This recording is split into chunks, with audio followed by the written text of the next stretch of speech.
You're live. Okay, so we're live. Okay.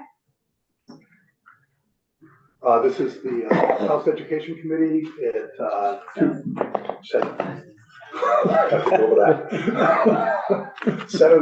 Senate Education Committee, January 23rd, 2025.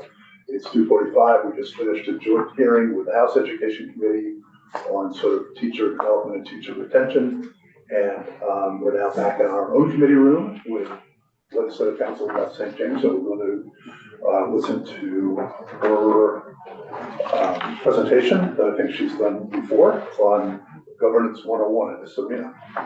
So thank you. The floor is yours. Hello, Beth St. James, Office of Legislative Counsel. It's nice to see some familiar faces. For those of you I have not met, my name is Beth. My email address begins with an E because my official name is Elizabeth. Please do not call me that. It is Beth. So actually, for everybody's benefit, I guess we should go around quickly who we are and what district we represent. Keisha Rum, Hinsdale, Chittenden, Southeast. We saw each other most in finance. Yes. Many too late nights. Nader, good to see you again. Nice Wyndham to see you. County. Dave Weeks, Swanton County. Seth Baumgart's Bennington Senate District. Terry Williams, Senator from Rutland County. Steve Pepperman from Addison County District. Nice to meet you. Nice to meet you. So I'm hoping that this is actually more of a conversation than just a straight up presentation. I have given this a couple times now. One over the years, a couple times. But this specific presentation I gave this summer to the school construction working group. So Senator Weeks has heard it there. And I've given this to House Education and now to you all. And I've tweaked it each time just a tiny little bit. At the end, there are some examples of supervisory unions and school districts in context. And I tried to find examples from each committee so that it makes just that much more sense to you all, or raises that many more questions to you all, depending on your districts. So stop me if you already know everything. Tell me to go slower. I hope this is really a conversation, not me just talking at you. So first question, do you want me to share my screen or do you all have it? Why don't we share screen and then people are watching it can see it. Sure.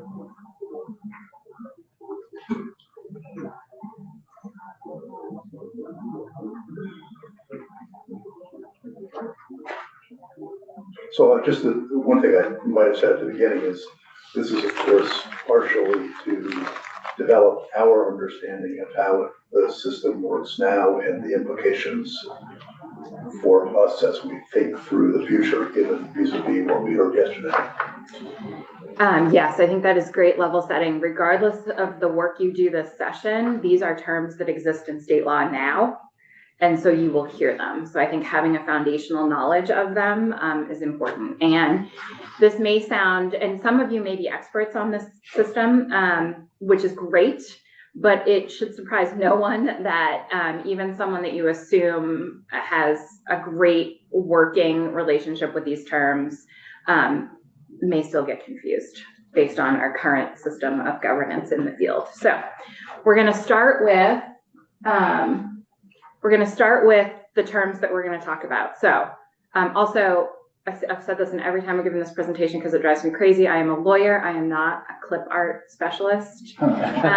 Please be kind. That red rectangle is not supposed to be there and I don't know how to get rid of it. So supervisory unions are going to be red ovals.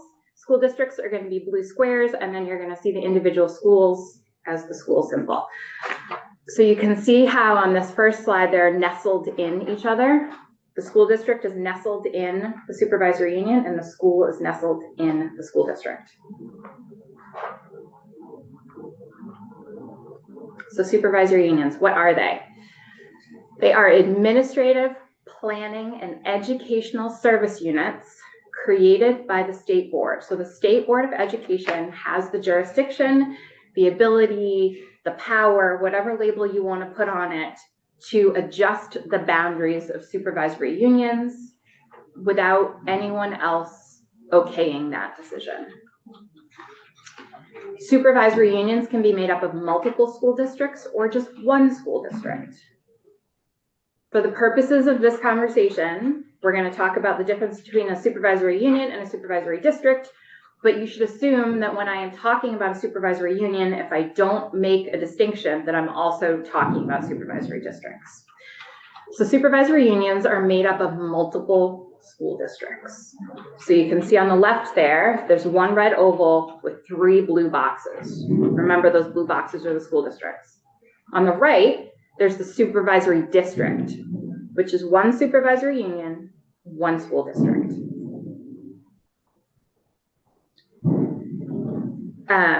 For a supervisory union that's made up of multiple school districts, the supervisory union board is going to be made up of representatives of each of those school districts.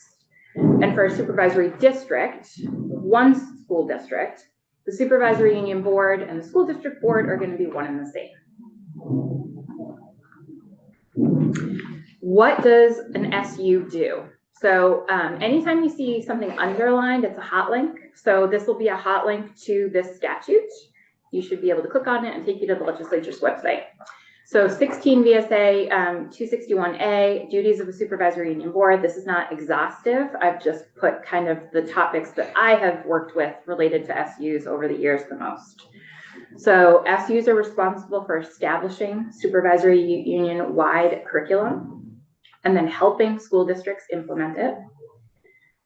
They are the ones, supervisory unions are the educational agency in the state that receives and disperses federal and state funds distributed by AOE. They're responsible for professional development. Special education services is the big one when we're talking about supervisory unions. For federal law and in the state, if there is a responsibility to provide a service related to special education services, it is the duty of the supervisory union to make sure that is happening. And they do lots of other administrative things, including procurement, management of construction projects, negotiating teachers' contracts, transportation, etc. If you want to see the full list, click on that link. Can you just remind us how many there are? 52, I believe. And 119 districts. Correct. Let me write that down.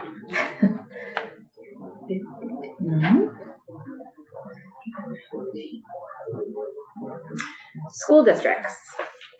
There are many different types of school districts. There are town school districts. There are union school districts. There are interstate school districts, city school districts, unified union school districts, and incorporated school districts.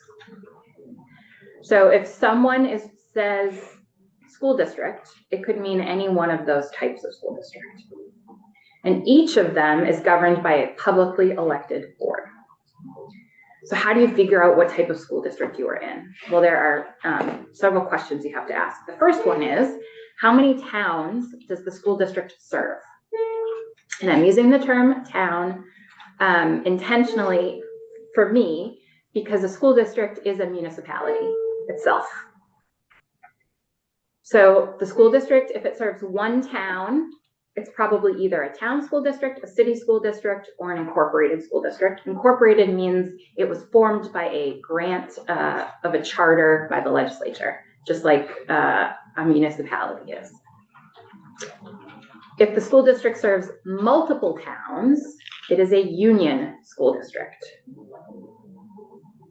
Next question you would ask is, well, what grades is the school district organized to provide education for?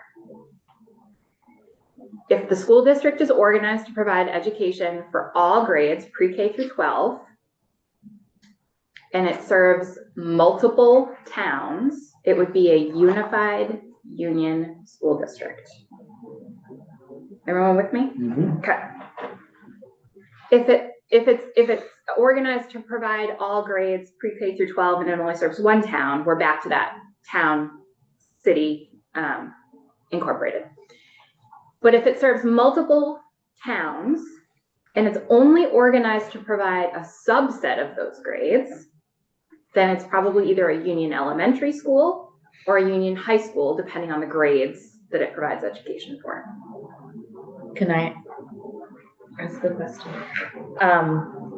can you have a Russian nesting doll? Is that like an offensive term? Of like a district in a supervisory union? So they are by nature, districts are nestled in supervisory unions, right? And most supervisory unions have multiple school districts nestled in them. If you are, there is a requirement that if you are organized to provide education for your students in K through 12 or K through 6, I believe, you can't just leave your kids hanging. You've got to make sure that they can go on to education after grade 6. So if you are a union elementary school district, you are most likely a member of a union high school district for your kiddos to get those high school grades. So yes, to answer your question, yes, that is possible. Okay. We'll see, I have some real life examples. Yeah. And then the last question you would ask yourself is how the school district provides education for those grades. So the school district chooses whether to operate all grades. So you're operating brick and mortar schools. You could tuition all of your students, or you could tuition some subset of students. So you can operate schools and tuition. You could just operate schools. You can just tuition. And there are many examples of school districts that do all of those. So I've never heard of a district that, for instance, taking high school, both, I guess because of geography, they would do both. So it would be, it would likely be they operate K through 6 and then tuition 7 through 12 or vice versa. Okay.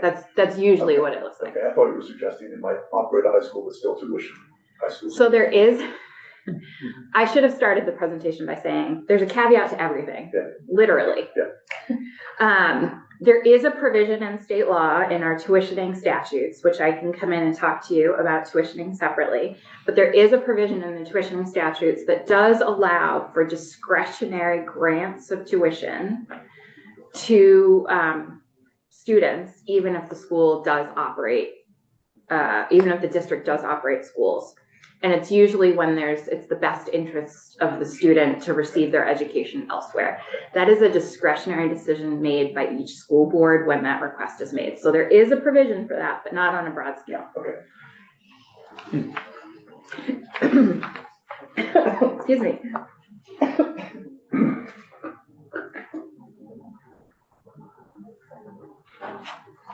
Take your time. Ask me the other day. Take your time.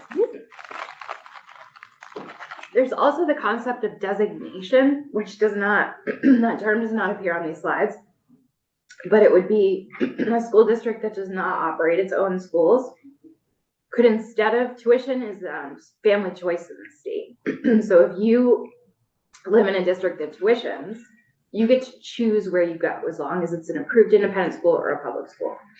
There is the concept of designation where a school district could make the choice to pick 3 or fewer schools and limit the choice to those 3 or fewer schools. So it wouldn't be, the family might have a choice between 3 schools or 2 schools, but the district is narrowing that choice down. I think there might be 1 district that designates in the state. It is not a commonly used concept. Because frequently the schools, the independent schools don't want to be designated. Yes, the way designation works is there has to be an agreement that you're going to accept all students, and there's capacity issues there. Yeah, So- sorry, go ahead, sorry. I'm a little hesitant because I want to make sure Beth has her voice back. I'm okay. I don't know what that was, but I'm good. I appreciate it. Thank you. So you understand the nuance of language and you've been following this development of the proposal, which was briefed yesterday. Just curiosity question, do school districts survive in the discussion that we're currently having? Does that level of administration survive? Or are we going directly from SUs to schools? Contemplated. I know exactly what you all heard yesterday. And from my knowledge from that presentation is the administration is suggesting 5 school districts, period. Yes. Okay, thank you. It's a policy question. Steal my thunder so early in the session. It is, but again, I didn't hear it, so I Well, didn't know if it's. so we don't like need that a way. supervisory union. You can eliminate that Um, because we're going to district. one of my favorite, I'm sorry, Chair. No, go ahead. Yeah. One of my favorite things to say is, it's all made up. Yeah. You guys literally make up the law as you go. That is your jobs. So even if you want to make an illegal law, you can do that. My job is to tell you, hey, let's take a look at the Constitution here, or this case law. But you all make those decisions. And so whether or not you need a supervisory union, construct is a policy decision for you all. And if and when you want to have that conversation, I can help figure out what that means. But from the presentation we all heard yesterday, I only saw the word school district used.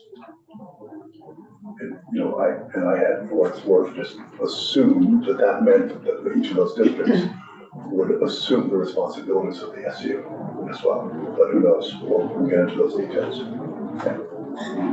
There are responsibilities that supervisory unions have that I would need to be accounted for somewhere, specifically special education services. So, school districts, what are the powers of school boards? Again, that's a hot link to section 563. Again, this is not an exhaustive list, but they set the educational policies of the school district. They may take any action that is required for the sound administration of the school district. They have possession, care, control, and management of district property. They have to keep buildings and grounds in good repair. They have discretion to administer early education programs. They may relocate, discontinue use of a schoolhouse or facility subject to applicable law. They're responsible for the budget. They may execute contracts, and they can exercise the general powers given to the legislative branch of a municipality. Questions? Yes. So maybe this is embedded in sound administration of the school district, but every board I've ever been on, it's kind of explicit that you have hiring and firing power over an executive. Does the school board lead that process? So so that would be whatever the terms of the contract are. And Okay. contracts right now are bargained on a district by district, SU by SU basis. So it Okay. depends on the terms of that contract. So like, But yes, you will often see, if you look at school board minutes, you will often see them go into executive session for personnel issues. okay, is it generally only the top administrator in the district, or do they? Teachers, the whole staff. Okay, but do they also do the kind of review and employment process of the top administrator? The top administrator, I think, so each school is gonna have a principal, and that's gonna be specific to each Yes. school. Yeah, right? I'm trying to think of like, Yep, and then, whoever is. right, and if we go back Yeah. back up here, each one of these Yes, is gonna have a top administrator right, or more, right? yeah. And that, I don't know what the terms of each bargained contract are. Mhm. But theoretically, yes, the supervisory union board of the school district board, whoever's the management side of things, would be Okay. dealing with the personnel matters there, along with all of the teachers and staff. Okay, but the blue square, the That's school the district, They don't have one administrator. they don't have one superintendent. The superintendent belongs to the supervisory union. I'm already failing this quiz. Okay, so, okay. When we're gonna look at some real world examples that I think will be more helpful, and I will try and jump right to those. There's one more question first. So, I did have one question. Can you, I'm confused by the last bullet point, shall exercise the general powers given to a legislative branch of a municipality. What exactly does that mean? It means a lot of things. I'm not prepared to give you an exhaustive list today, but the big one is taxing capacity. So a school district has the same ability to create taxing capacity as a municipality has. Correct. Okay. Thank you. Supervisory unions do not. There are other things that come along with that general powers given to a legislative branch of municipality. Just as select boards are governing our towns, a school district is going to be governing the municipality of the school district. But the big, for purposes of this conversation today, I think the big difference when we're talking about a school district as a municipality, and this will come up should you choose to explore the proposal you heard yesterday. But the big difference is taxing capacity. Thank you. Union school districts, this is just a picture example of, you've got town school district A, it's operating these grades, town school district B operates some grades, town school district C operates grades, green, yellow, pink, all their own municipalities, their own school districts, but they only operate in grades pre-K through 6. They got to provide high school education somehow. And so they are all members of this union high school district. So they're sending all their kids to the same high school. The unified union school district over here, town A is operating a school and pre-K, or a school lives in town A, a school lives in town B, and 2 schools live in town C, but they are all part of one unified union school district. So when you're thinking about that municipality concept, town school district A, B, and C on the left are all their own municipalities. They all have their own taxing capacity. The unified union B and C, for the purposes of your property tax, your school education tax, they don't exist. It's one municipality, one school district doing that taxing. And then there's all of the town stuff that comes up that's not in my portfolio for town A, B, and C when it comes to their water and sewer and all that stuff. That's not related to the school districts. They're different municipalities. Clear as mud. So again, you understand the nuances of language better than me. Yesterday, what did you hear in this regard? As far as unions versus unified unions, who's got taxing capacity? At what level does the taxpayer vote? You know, any of those kind of, you know, it wasn't broadcast, so I didn't really understand what that concept was, what the proposed concept was. I'm just wondering if you heard anything that kind of triggered your understanding. I did not hear anything that triggered any understanding. I think these are all concepts for you all to flesh out, and I am prepared to do that with you. Okay. So theoretically, with the 5 districts, we could have each district vote as a single entity. There might be some way to break it down in smaller units, but that's one of the things we're going to have to understand. That's Yeah. Say that again. Well, you could if you take. Just don't want to let anything just go by me. There could be a vote, and rather than having the results, having the votes would have nothing to do with towns. Uh-huh. No matter what town you were in Bennington or Rutland County, for instance, you would just go to the polls on the same day, and they'd all get sent to one place and counted. Yes. Or there may be some other way to do it, so that you could theoretically have to gain the yes votes in X percentage of towns. There's different ways to put it together, but I think the thinking is probably the one I described first, but we got a long ways to go on that one. To figure out what it actually means. Yeah. And there are many constitutional concepts involved in all of this. Yeah. So I am prepared to do this work with you. Did you have a question over here? I don't know, just a comment, I don't think we've heard the whole plan yet. Oh, no, we heard the 30,000 foot, or 15,000, take your pick. Do they, there's gonna be more detail, maybe what they want? I think there is more detail. I agree completely. I just wondered if there was anything that was mentioned that, you know, that Beth picked up on that maybe we didn't. So Oh, I mean, if you want to hear all my questions, I'm happy to do that. I think we need a little bit more time, but, And actually, we're gonna, in a way, be doing this again, because we're gonna do this with House Ed on potentially the governance. Are we doing this again with them? Or are they doing that? next Wednesday. Yeah, I think next, potentially next. So we'll be doing this again, but then I think getting more into the latter part of this discussion. I don't think you're question. Okay, so let's continue with But the. not right now. Okay, some examples for you all. Rutland Northeast Supervisory Union. Remember, our red oval is the supervisory union. Nestled within the Rutland Northeast Supervisory Union are how many school districts?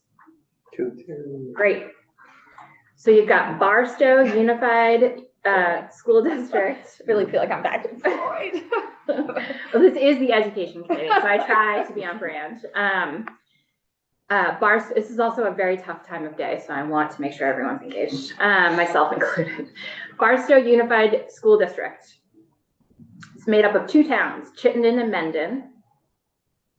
It operates 1 school for grades pre-K through 8, and that school lives in the town of Chittenden.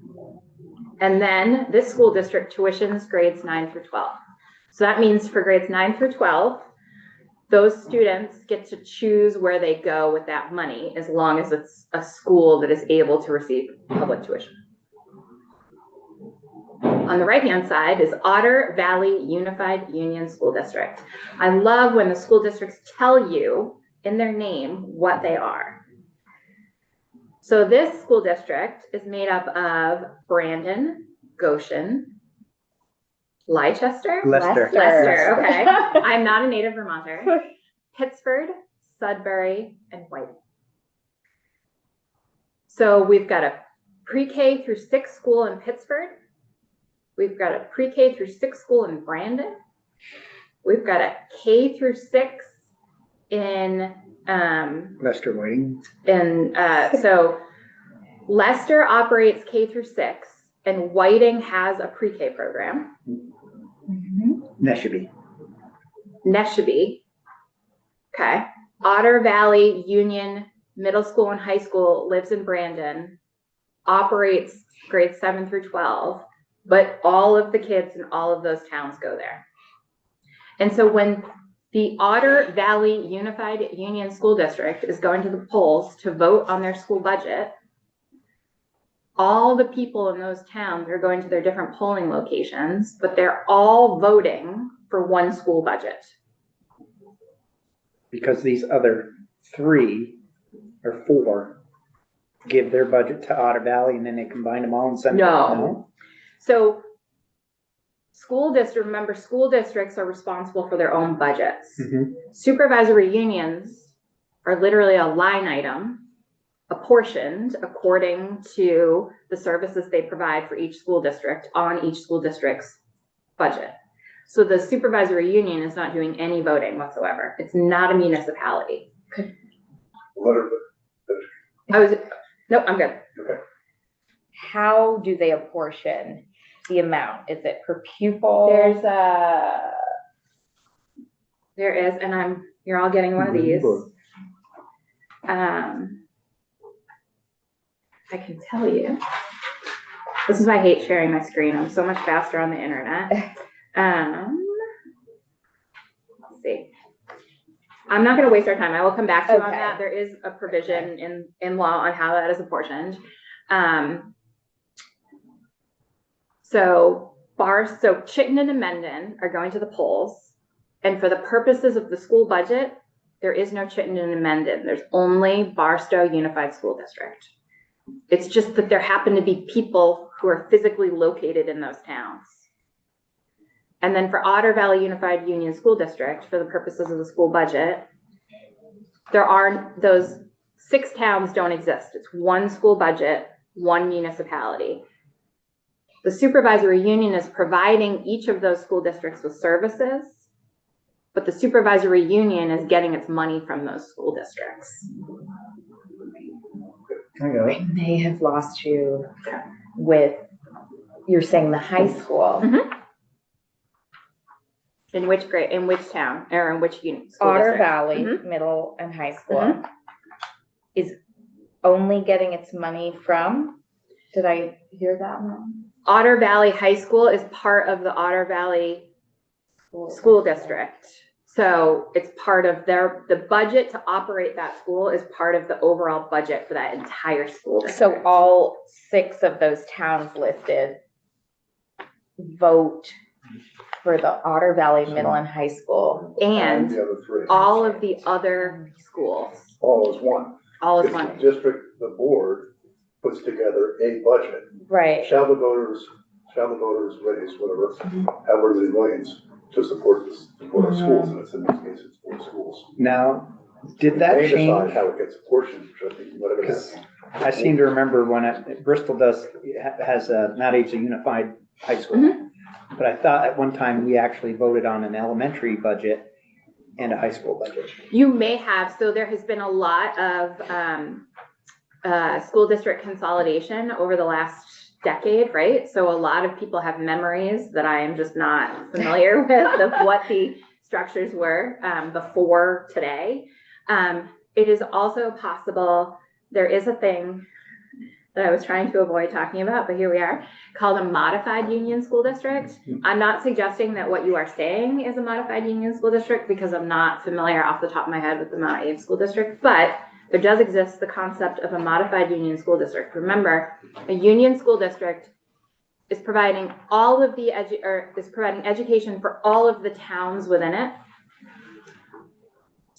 There are a couple examples of a union school district that provides half of the grades for 6 out of the 6 towns, and then one town provides some set of grades, and then the other 5 get all of their grades from that union school district, and that's a modified school district, and that gets really messy.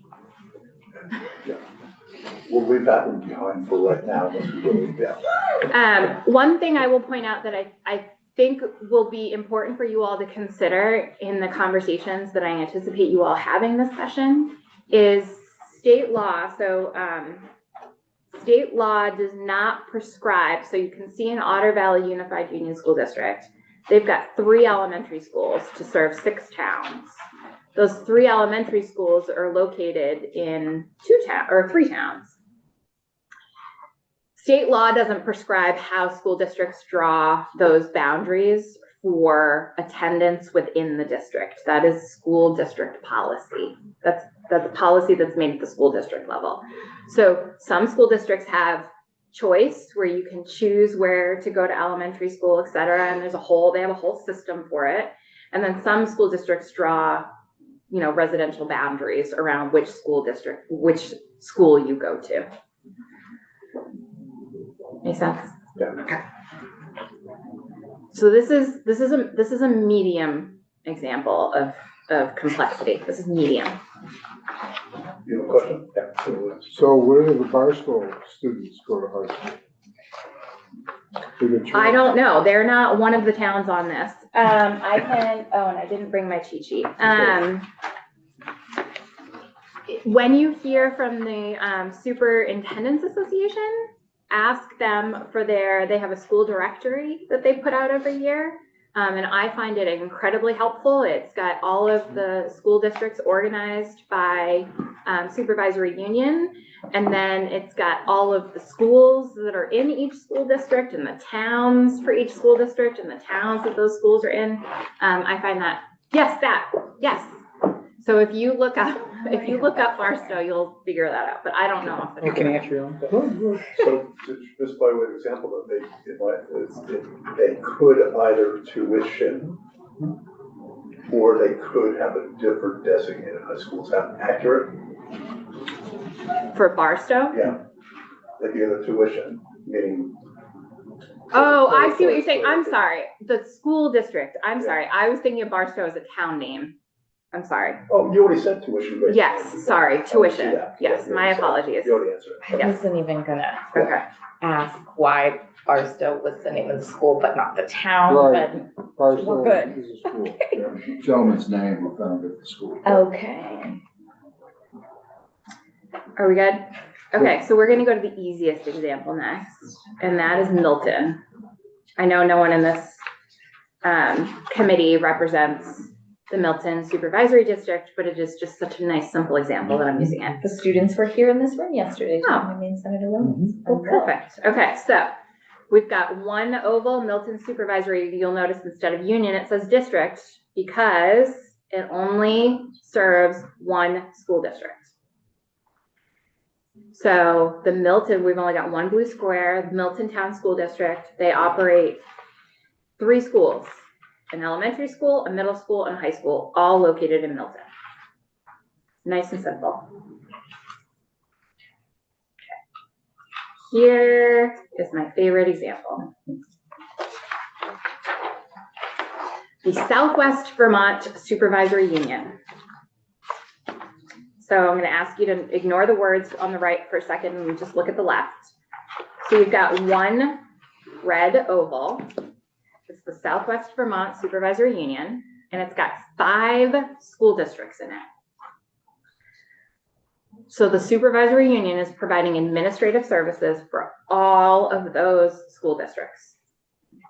But then if you look at the right, each school district does something different for its organization, for the grades it operates, and for how it provides that education. So the Southwest Vermont Union Elementary School District is made up of Pownell, Shaftesbury, and Woodford and Bennington.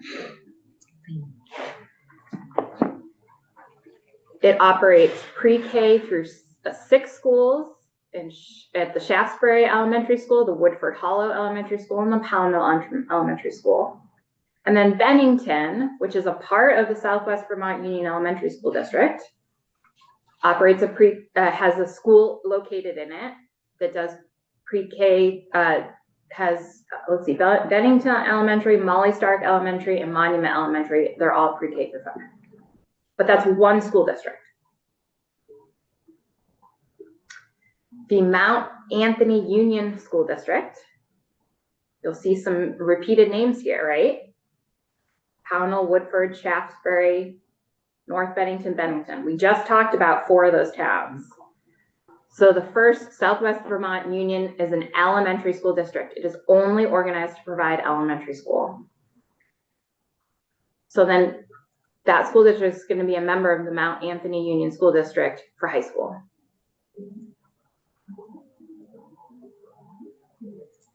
I'm still with you. Okay. It's the next one that I have a question.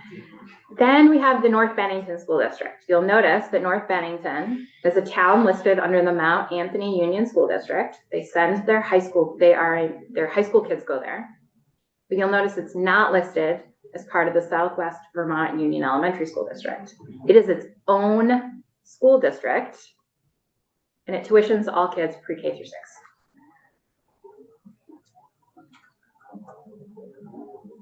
Does pre-K tuitioning align with all other forms of? No. Okay, Great question. I didn't think so, because really across the state, it's a bit of a tuitioning. Maybe. Yeah. Yes. Okay, So it's like you need to start over. pre-K in the state, once a kiddo turns, so for 3 and 4-year-olds, Yeah. Every child is afforded state dollars by way of 10 hours a week for the school year for 35 weeks. They have a choice as to whether they seek that education through, or that benefit through, their public school program, or they go to a pre-qualified private provider, which are mostly what we think of when we think of daycare centers. But there is nothing stopping a school district from operating a pre-K program that is like a full day. So there are some towns that operate pre-K programs where kiddos are probably going to school the same amount of time as a kindergartner, and they're eligible for after-school programs, etc. And so families can choose to send their child there, or they can take those 10 hours and go to a private provider. So it looks different everywhere. But the reality, you just see Yeah. in North Bennington, is that North Bennington has one of the 2 elementary academies in Vermont. Okay, So there's the North Bennington School is a K through 6, pre-K through 6 academy, if you will. It operates like a town academy. okay, So there's the 4 traditional town academies within the high school, and then there's 2 at the elementary level in Hall and North Bennington. okay. Yeah. One more question. If you are tuitioning your pre-K and you're not going to a public school that may offer you 40 hours, you know, publicly for free, I guess. If you're not eligible for CCFAP, or CCFAP is built on top of your 10 hours Mhm. being able to go Mhm. anywhere. So if you are a pretty high income person, you still get a 10-hour discount on your cost. And then Then you gotta you cover pay the the rest. rest. I believe most school districts call it the Act 166 funds for that year. Okay. And it changes every year. There's an inflator. Okay. It's somewhere under 4,000 this year. I think we discussed that up there. They get 3,000 some odd dollars, and then if they stay in school longer, there's other federal dollars for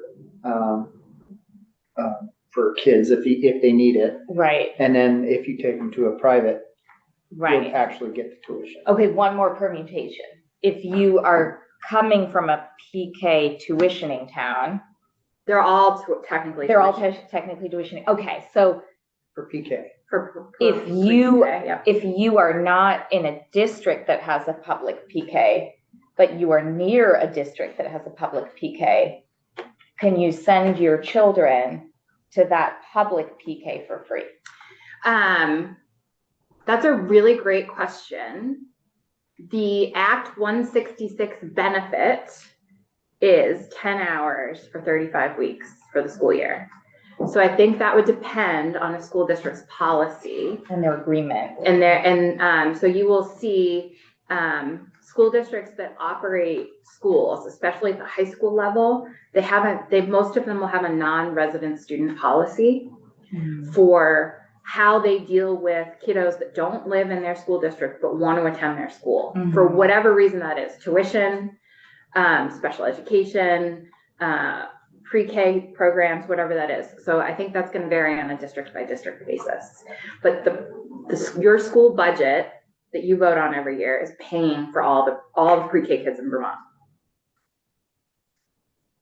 So your pre-K kids are wrapped up into school budgets. Doing my best. There's a lot. So you got more to go. The Arlington School District, But wait, there's no. one town operates 2 schools, an elementary school and a high school, middle school. And then Sandgate School District doesn't operate any schools. It tuitions all of its kids. And all of those different school districts are getting their administrative services from one supervisory union. So that means that supervisory union's budget is being apportioned, I'll get back to you, amongst all of those school districts and is like a line item on the budget. I do have a question, but you should go ahead. And the easiest budget is probably Sandgate's, because they're only gonna give them a tuition amount. Is that correct? Well, it depends on what you mean by easy. Yeah. Well, I thought the state has, that they have an amount that they say, hey, this is what we can, because I think we sat through some, Yes, Yeah. so, yes, there is law around what tuitioning rates are. There, again, caveats to everything, but for all intents and purposes, it's the average announced tuition for union high schools or union elementary schools for elementary schools. What happens, and this is where I'm saying, what does easy mean? if you are the Southwest Vermont Union Elementary School District and you're operating all of those school districts and your school budget gets voted down, you have a lot of levers you can pull there. What levers can you pull in the Sandgate School District? And drop the tuition. How are your kids gonna get school, pay for school? Right? So, easy is subjective. And, as far as putting together the budget, you're right, it's probably a lot easier there. But, there are different consequences depending on how a school district decides to provide education for its students, and a myriad of policy choices, behind those decisions. Practical matter, just so you know this, the kids from Sandgate tend to go to Arlington for the lower grades and tend to go to Burton for the upper grades. So, why do I know this? Burton starts in 7th? No, 9. That's what was my question. Yeah. So I imagine that a fully tuition district, K through 5 or K through 6, is probably going to be a local, like the nearest school potentially, so that their little children don't have to go very far. But 7, 8, they could also take that money to like a preparatory middle school somewhere else. They have the choice to go any approved place as well. That could be. So where do the 7th and 8th graders in Sandgate usually go?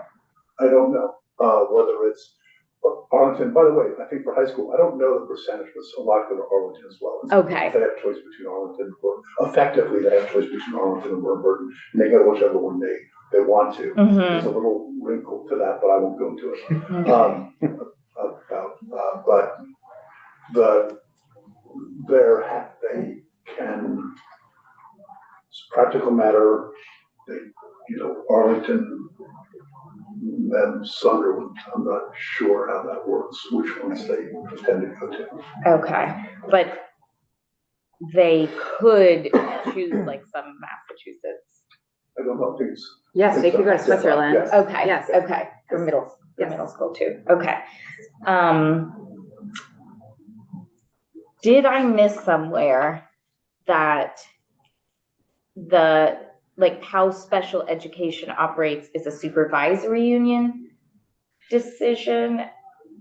The supervisory union is on the hook for making sure special education services are provided. Okay. The services are most likely going to be provided in each individual school. Okay. There could be a decision that the student's needs are greater than the school district can serve, and it's an appropriate choice for the student to receive their education elsewhere. And so that would be a decision between the child's education team and the family. Okay. But if that kiddo is getting services outside of the district, it would be the supervisory union that's responsible for ensuring that those services are happening and being met. Okay. What I've heard in the past is that if you're a small town and all of a sudden a couple families move in and your special education number of students who require special education goes up, that can be a huge spike in your school budget. Did we do anything recently to make that less of a local issue? I'm going to say, yes, you did do something recently. Okay. Whether that's less of a local issue, I don't know that I can answer that question. Okay. Act 173 of 2018 made several changes to the provision of special education services in the state, including how special education is funded. Okay. And it went from a reimbursement model to a census-based block grant. Right. And that just took effect in 2024. No, we're in the middle of a transition. So in 2027, theoretically, everyone will be using the census-based funding as it will exist in perpetuity, and we are in the middle of the on-ramp. So it's still census-based, but the numbers, I forget the term, it's incrementally bringing you to where you will be under the final funding model. And that is probably something we'll need to take into account if we restructure everything. I think it's a policy decision. Okay. How special education services are provided and who is ultimately responsible for them. The federal government is gonna make you assign that responsibility to someone. Mm-hmm. It's called, at the federal level, it's called the Local Education Agency, the LEA. That is a common term you will hear, especially from people in the field. That's going to vary from state to state on who is the LEA. In Vermont, the LEA is the supervisory union right now under our current state law. How special education is funded and how it fits into any proposed financing changes, I assume would be a part of that conversation. Yes. I think there was I think in the proposal, they recommended no changes to special education financing in the policy brief, I believe. Which would mean theoretically, if there were 5 districts, it would be at the level of the 5 districts. I would be sitting here saying, let's make sure we assign that responsibility to the school districts that you are creating. Yes. But it would live outside of the foundation formula, or it would be the same rate and get folded into the foundation? It's currently outside. So so right now, when you hear the yield bill and you go to vote on your school budget, that is education spending. Mm-hmm. And education spending is a legally defined term that does not include things like categorical aid, which are like block grants that are coming off the top of the ed fund that get dispersed to school districts. Special education funding is one of those.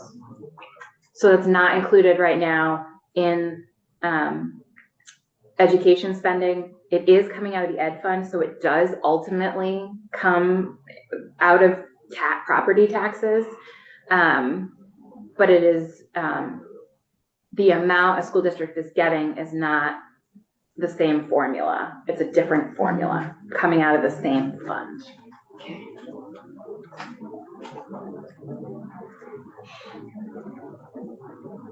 This is it. This is the whole presentation.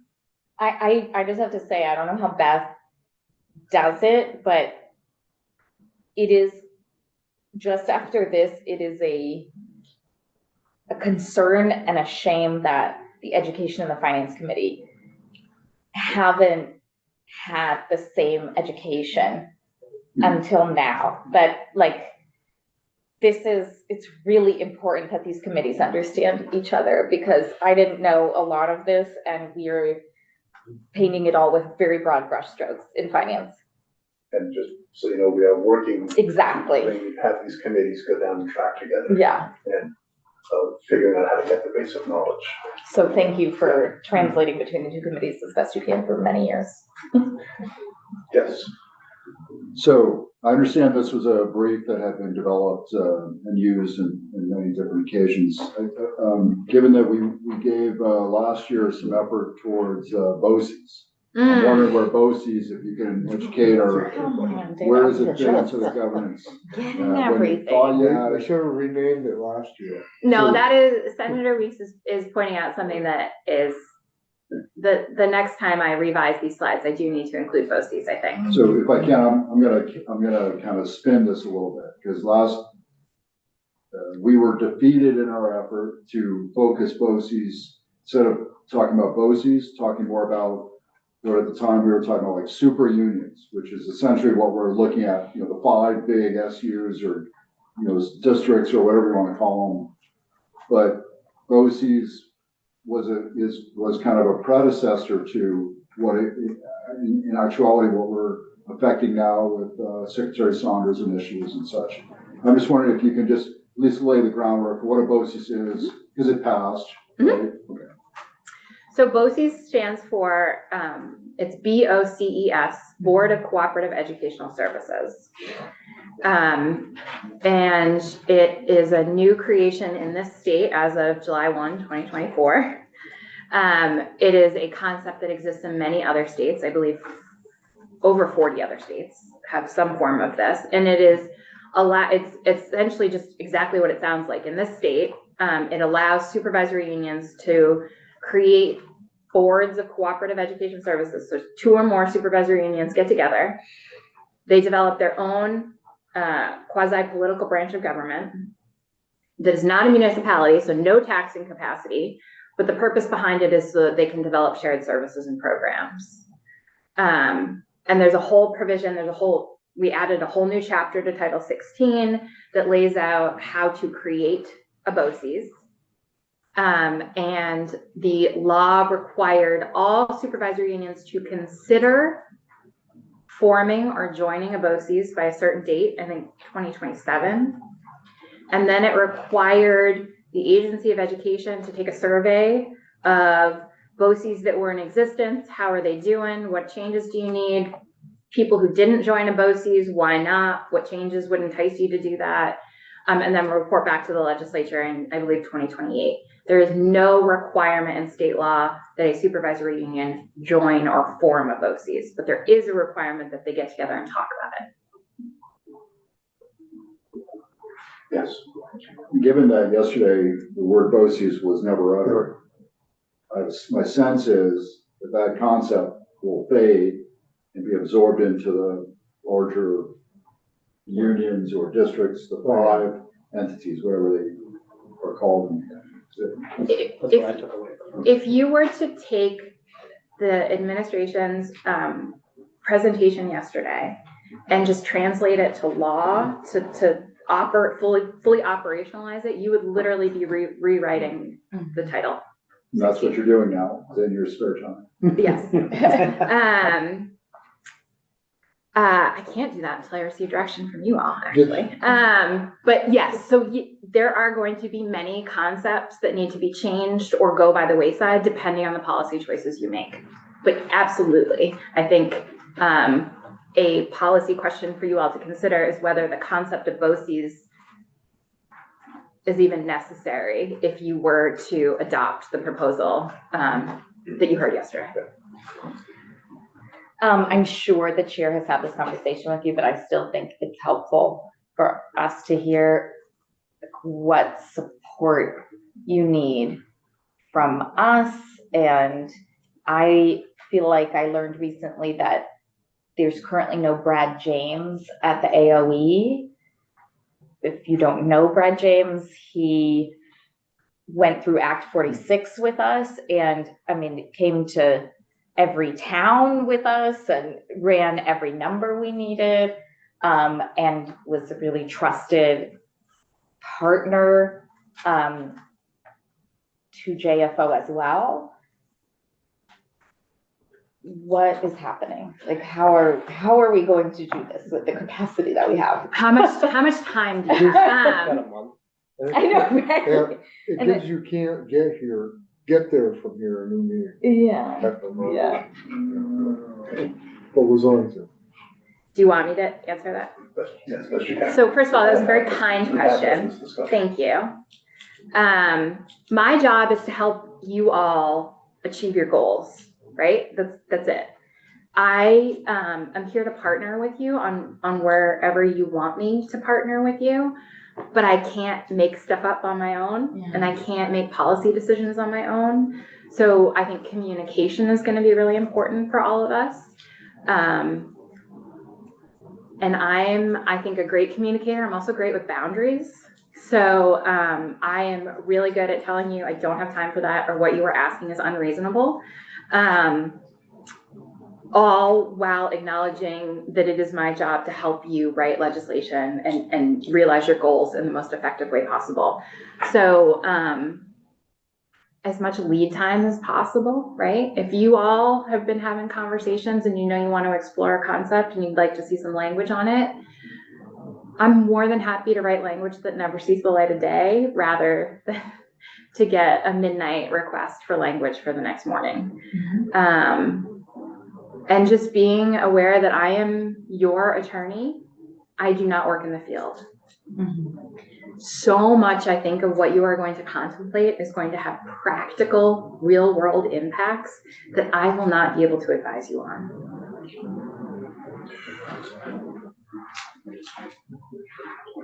So what's the connection between the two committees? Which two committees? The House and the Senate, and we're gonna have to be working parallel. We are having those discussions. I can just begin to talk to people. We got the proposal yesterday. We're gonna try to work closely with the Senate Finance Committee to make sure we go down the track together and remain on the same page. And while there will be communication with the House, my guess is they'll be doing, they'll be doing their version, we may be doing ours. But we'll also try to stay in close touch so that to the extent they can come together, but better. And I think, I'll be in a lot of communication with you once we get moving here as a committee and begin to gain some, Is it anticipated that the administration delivers some draft legislation or some pieces of draft legislation to accelerate this process? Or? I don't know the answer to that question. I don't know for sure. I don't know what's going to happen. Yes. I think a returning set of questions I have are around like what other states do. Have you written one of those reports in recent years, or is there like a chart or something? No, I have not. Okay. And it depends on what the topic is, Mm, right? That's fair. Yeah. The Education Commission of the states is a phenomenal resource. They have many 50-state comparisons Okay, great. for What was that again? the Education Commission of the states. So if you all ask me to go figure out what other states do in one topic area, that's the first place I'm going. Okay. So I'd be happy to send a link to Yeah, Will please, for the that'd be committee. I don't work for them. I'm not endorsing their work as substantively accurate. But it is, if you're looking for 50-state comparisons, it's a great place to start. Can I ask, do you know if they are willing to be witnesses for legislatures? So I haven't personally worked with them, but you will see on their, I believe they've made presentations to the Vermont legislature before. Okay. You will see in the materials on their website, some of them is work that they put together on their own, and some of it is individual legislator requests that have gone public. Okay. So I can connect you with our representative for That'd be great. whatever those needs are. Are you in finance? Are they local? I was. No. Oh, Because it's at the same time, right. and I thought we needed a bridge Okay. of understanding. So any further questions for today? There will be others. Yeah, a lot more, but I don't want to bog down the committee right now. Pace yourself. Yes, right. If not, thank you. Absolutely. Then we're going to be doing this again, at least in part, but it'll go to another level on this Tuesday or Wednesday? Tuesday or Wednesday, at joint hearing with the House. We'll be doing governance again, but I think we'll then begin to move into more things we need to consider. We touched on some today, things we need to consider and make sure we have taken account of as we think about a new iteration. One question are there BOCES in operation now? Because I imagine starts to become a conversation of, okay, this is big enough that this looks kind of like a fifth of the state or something. In Vermont, you mean? Yeah. Just So I don't believe there's any, I don't know if anyone has formed under the new chapter 10 in Title 16, but there was a lot of testimony last year about supervisory unions that are already doing this work and having to essentially build a nonprofit from the ground up. And the county's doing that. Okay. So there are organizations in Vermont made up of supervisory unions and school districts that are doing the work that BOCES enable. Okay. But I don't know that they've formed under this new law. Okay. Are there any supply contracts that are like AOE buys all the iPads? I believe that's all on it. That's a great question for the field. I believe it's all on an individual SU district level. Senator Weeks has a question. You know, just an observation to share with the newer members. Last year in the conversation about BOCES was the first time actually we saw the 5-district map. And that's the same map that we saw yesterday. I thought it was 7 districts for both. It was 5. It came out of there might have been several, but at one point, the first one, which was, was kind of shocking, was the 5-district map, which is identical to what we saw. Just for what it's worth. Coincidental. Well, I think I heard her actually mention specifically that it didn't come from the BOCES map. I think it's the Superintendent's Association's regions. And yes, that map that came up when we were trying to decide how many, there's a limit to the number of BOCES that can be formed, right? Because you don't want to dilute the power of cooperation. And there was a lot of debate over how many, and that map was used. I believe it was also perhaps came up in school construction as well. So one thing that I'm gonna have to think about is you just said the magic words are house school construction. It fits into this at some point too. That's something else we have to get. We have to get to. So, any further questions? If not, we are adjourned today until Tomorrow at at 1 1 at in room 11.